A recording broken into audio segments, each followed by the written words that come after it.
Thank you, Board. I'm actually videotaping. I know it's allowed in government buildings. I'm here to talk about the ABC I-Team's news story that aired last week titled EBMUD Discrimination Lawsuit. I've got to say that Melanie Woodrow's broadcast was music to my ears.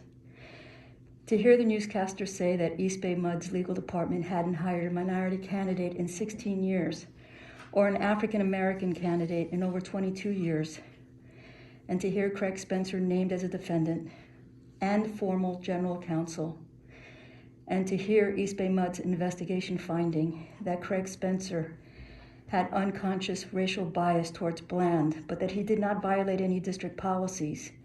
It was extremely satisfying to hear all of that. It sounds like an oxymoron to me to say that Mr. Spencer engaged in conscious racial bias, but that he did not violate any district policies. I guess a jury will get to decide that. And that trial was supposed to be slated for March 2023. The only bummer for me was that the news story only lasted 4 minutes instead of 14 minutes.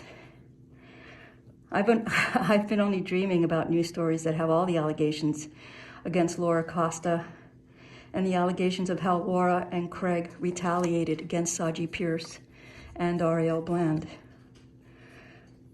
I'm going to go ahead and end right there, but before my last parting thing is, I just want to tell you that when this board of directors gave Craig Spencer a service award, before this case was actually tried, I came to this board and said it would be a slap in the face to all EBMUD employees that have filed discrimination and harassment lawsuits against EBMUD or have experienced that at the district. I'm going to yield to Director Linney right now, and I assume that he'll follow his normal course of spewing the district's propaganda.